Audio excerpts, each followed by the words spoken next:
mi spinge e mi ha spinto, soprattutto adesso meno perché sto cominciando a tirare i remi in barca, la voglia di dare una mano. Sono partito dal mio paese, da Combai, perché tutti eravamo attorno alla festa dei Maroni storica di Combai, che quest'anno compie poi anche 80 anni, perché la prima è stata fatta nel 1945, nel novembre 1945, appena finita la guerra, e di fare qualcosa per il proprio paese, per rivitalizzarlo, per tenerlo vivo, eccetera.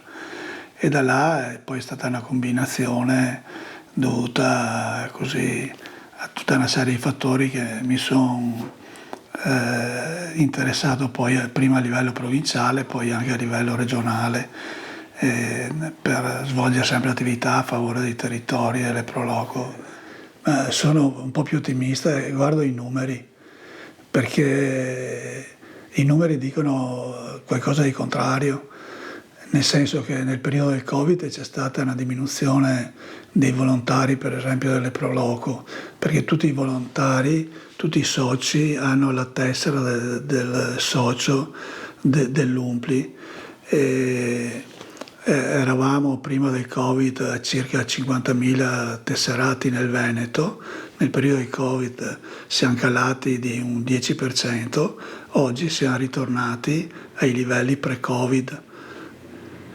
Il numero delle pro loco nel Veneto pian piano sta sempre crescendo, siamo arrivati a 560 pro loco nel Veneto, in provincia di Treviso 110, non ne ho mai avuto.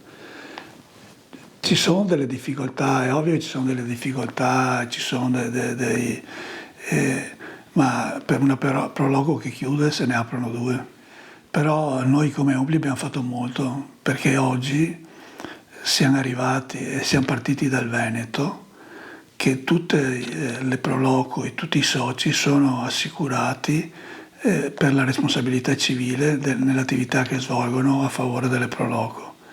E questo è una cosa unica, penso anche nell'associazionismo, che è la tutela proprio del volontario, perché quello che conta è la responsabilità che se viene chiamato in causa per 1000 cose ne svolgere.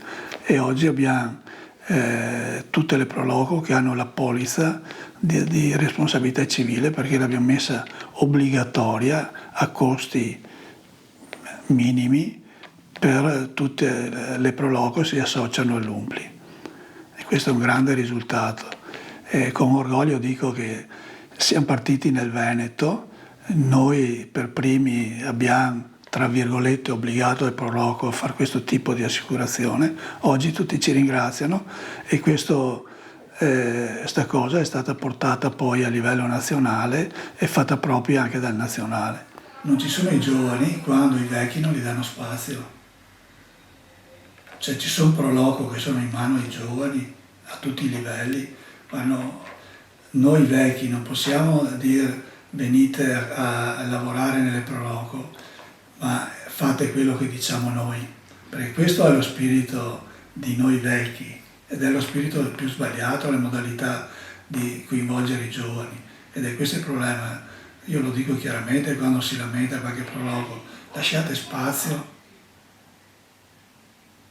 E abbiamo tante pro loco anche qua, soprattutto nel nostro territorio, dove è un territorio molto vivo, eccetera, che sono costituite da giovani, poi con tutte le problematiche, poi non è da pretendere, il giovane non fa mai le cose che avresti fatto tu, fa cose diverse, ma fa bellissime cose anche lui, cioè non è che ci sia una regola, una legge che dice bisogna fare questo e basta. Ognuno porta avanti le proprie sensibilità, i propri interessi, le proprie viste che ha, e questo bisogna lasciare, cioè basta lasciare spazio e i giovani si fanno avanti. Gli anziani come me, la tendenza che hanno è quella di dire: tu vieni ma fai quello che dico io, perché bisogna fare così, perché io so e tu non sai. Chiaro che il giovane sta da un'altra parte e fa bene, ha ragione. Nel prologo di Combai, per stare qua in casa, i due più anziani siamo io e la presidente della Proloco, ma tutti gli altri sono tutti giovani.